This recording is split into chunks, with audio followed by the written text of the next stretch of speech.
We're diving into something a lot of brilliant coaches and facilitators struggle with.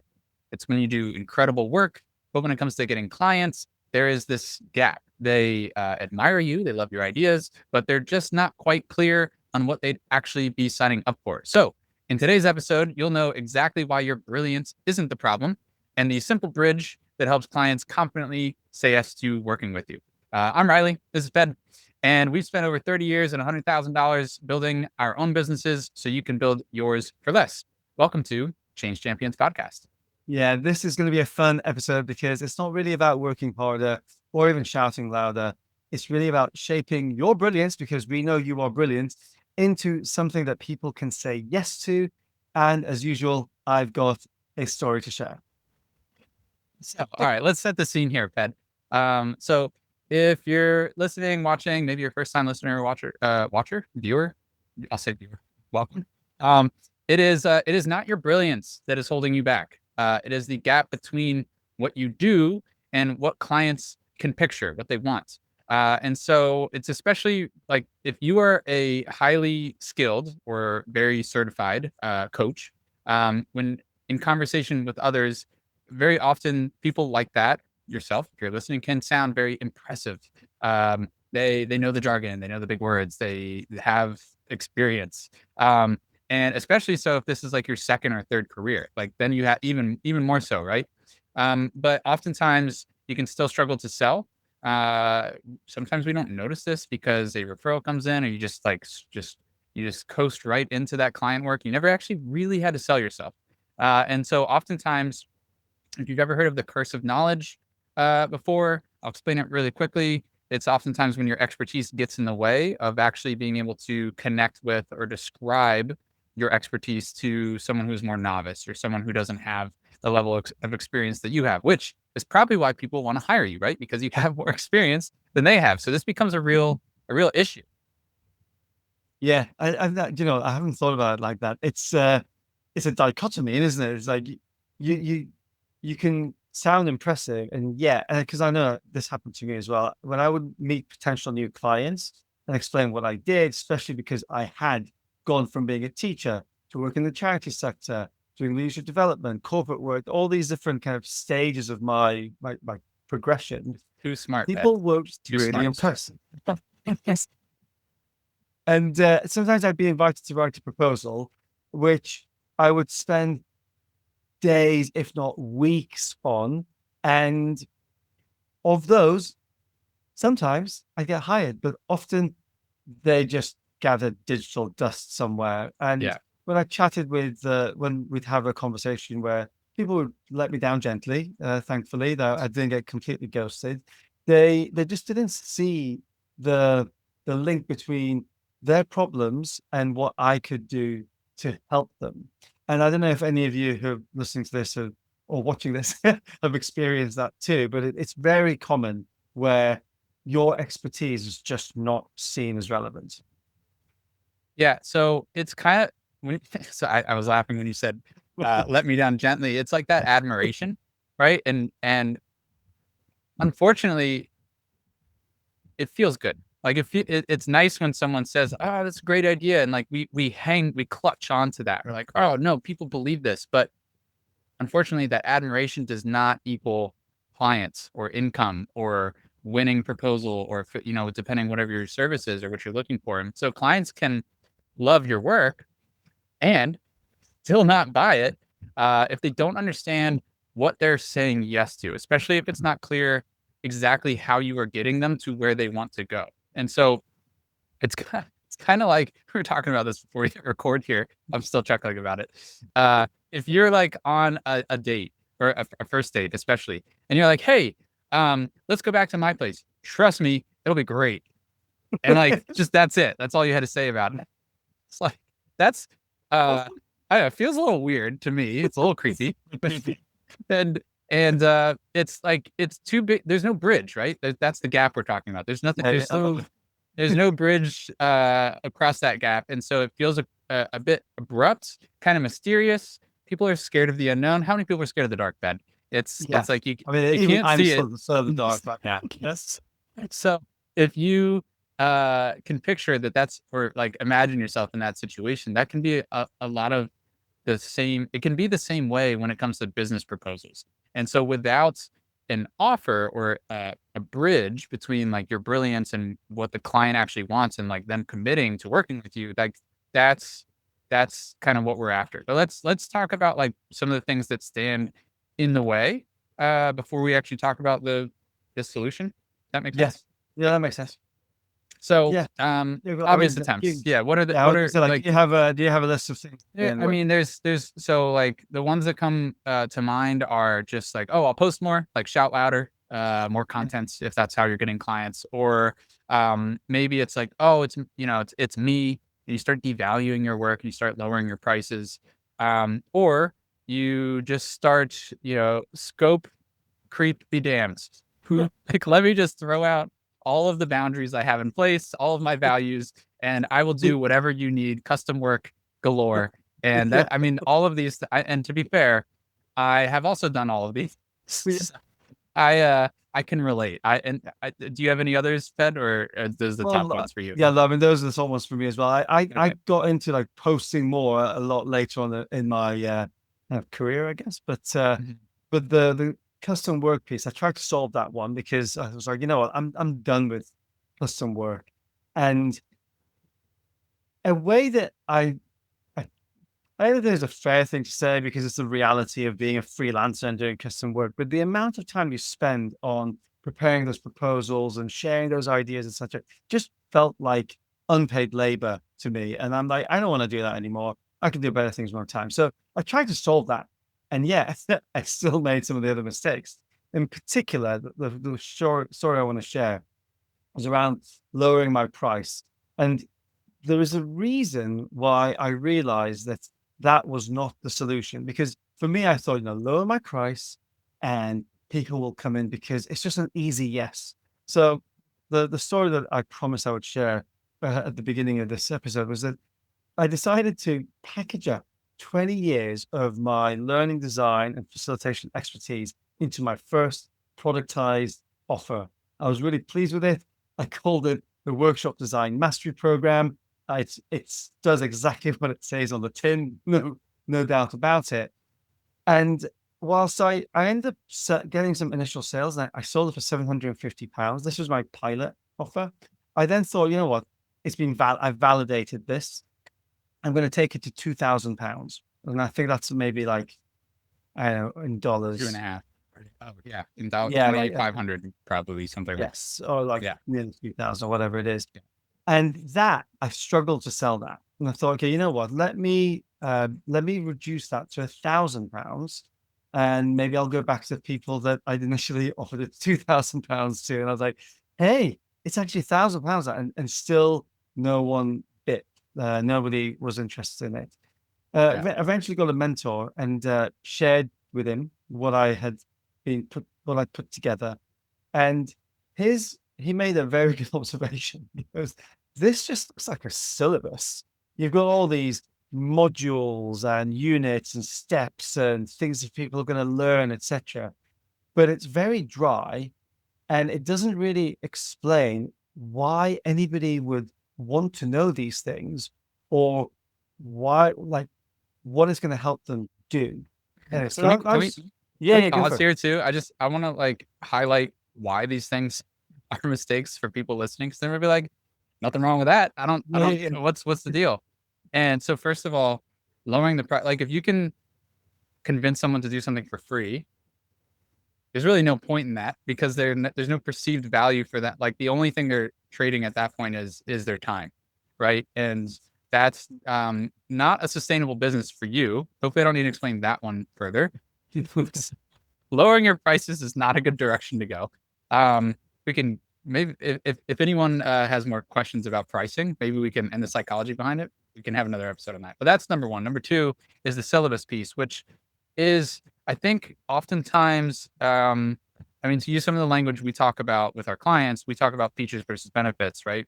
And just like it sounds like what you're describing is what we call features, which is it's the I mean, I'm sitting on a deck right now outside, and if someone was trying to sell me on this deck and they're like, we're going to put 2 nails into every board, and the boards are going to be this kind of wood.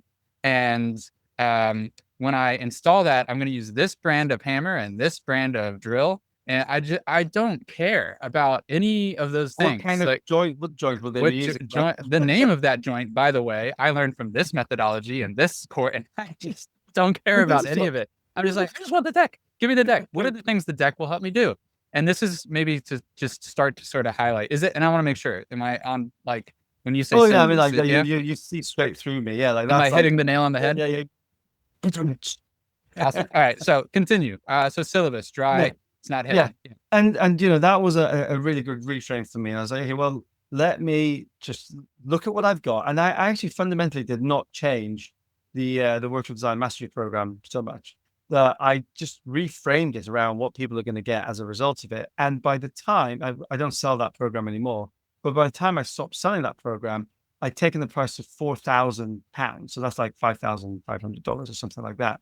That's really like a 5K increase to where I had started it without doing very much different. There was some bits that I took out and there were some bits which I added when I got into this idea around why would my clients care?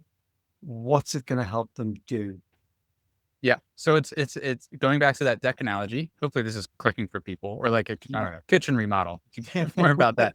But it's like the thing you're delivering is the same. You have not changed the type of nail or wood or the name of the joint or or whatever, the brand of drill. Like all of those things, all of the tools, all of your skills are actually the same.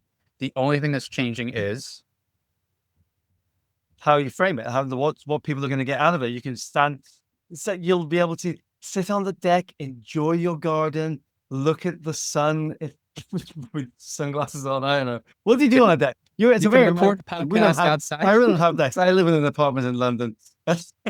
Balcony. Yeah. I don't, yeah. Enjoy some sunshine, grow some plants. Maybe we should end this analogy. Okay. But here's the twist in all this, because I know that there might be some people listening who might think, well, I've definitely put together some kind of syllabus. Maybe they wouldn't have called it that, but they recognize what they've done. And I've won work. Sure, I did that as well. But what I realized all of these years is that even though I had won work putting together these dry proposals, or essentially these syllabuses, I won that work despite my proposal, despite the clarity, the lack of clarity I had in there, because it was with people that knew me. And that was a big eye opener for me, honestly. Just like, this is an obvious eye opener as well. It's without being too dramatic about it, but it's such an obvious thing to think, what's somebody going to get as a result of them working with me?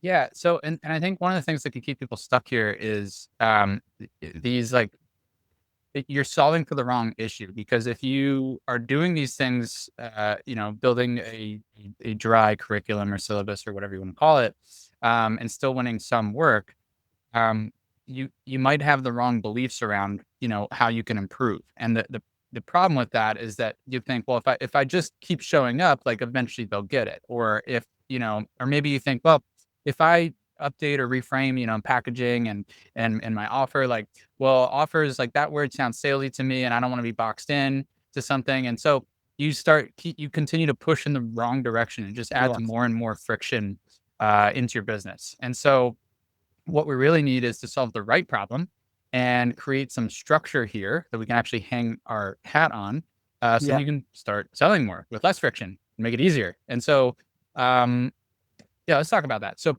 Ben, programs, packages, proposals. What we're really talking about here is an offer, right? Yeah. Okay. Offer. So I'm offering you something, and in return, you giving me money. Yes. And we talked in the beginning, right, about the bridge between, like, what clients want, what you can deliver. What does that bridge look like? So, and I just mentioned structure. So what is the structure, like, of what is an offer? What does that look like? 4 pieces to an offer, like, put simply. Like, you can Google it or whatever, that you'll get a whole bunch of different things coming at you. But this is the simplest thing that I have figured out and just demystify what an offer is. Start off with a value proposition. That's essentially your big promise. What they're going to get, why it matters. There might be some tweaks to the format of how you might describe a value proposition, but essentially it's a big promise. Got it. Second piece, the benefits. Now, benefits is marketing language, but really for us coaches, consultants, for trainers, facilitators, we can think about these as the mini transformations that people will go through from where they currently are to where they will be, the promise, when they work with you. So there's going to be all these like mini transformations that in marketing language are called benefits. So that's the second piece. Third piece, the features. You talked about features earlier, Riley. Essentially, these are your delivery vehicles. So your coaching sessions, your workshops, your worksheets, your framework, all the different things that you ultimately do with your clients to deliver those benefits that give them that big promise that's the value in the value proposition. Which is why if you only have the features, the things that you do, the dry syllabus, it's kind of empty because it's like, what's the point? What do we talk? Like they don't really mean much unless they're connected to those benefits. Yeah, and notice which way around we did it. We're saying features third on this list, right? And I know that when we've worked with clients who are very steeped in their kind of knowledge and expertise, we have to have them pump their brakes and say, "Don't worry, we'll eventually get to you plugging in the features of what you do. But first, let's go and speak to people to find out what they want and what those little steps are." Anyhow, that's for another conversation, for another podcast. And then the fourth piece then is what we broadly call enhancements, but essentially things that are bonuses or any urgency around people taking you up on the offer before you maybe take on another client or before your pilot period finishes or whatever it is, like some kind of urgency for them to move forward. And scarcity, which is a simple way of saying that there's only a limited amount of time and resource that you have to deliver your services. So just being really open and honest about urgency and scarcity is enough to move clients forward because they might not know. You can't be waiting around for them to make a decision to work with you. Yeah, it's funny. That last one is funny because I've gotten caught in that trap myself where I was acting from a place of scarcity or insecurity, and I wanted to appear, I don't know, bigger or older or wiser than I was. And I thought that would help me win more clients when actually what we've learned is that leaning into that vulnerability in a way, I'll call it, because that's the feeling, right? It doesn't feel comfortable. But just saying like, no, actually, I could only work with 5 clients. I can't deliver on like if or this one big consulting firm or this one big B2B project or like that will take up all my bandwidth. But that means you're going to get 100% of me. Like it can always be framed as a positive, I guess is the point. And it's just the truth. So you can say it with such conviction because it's just a fact, right?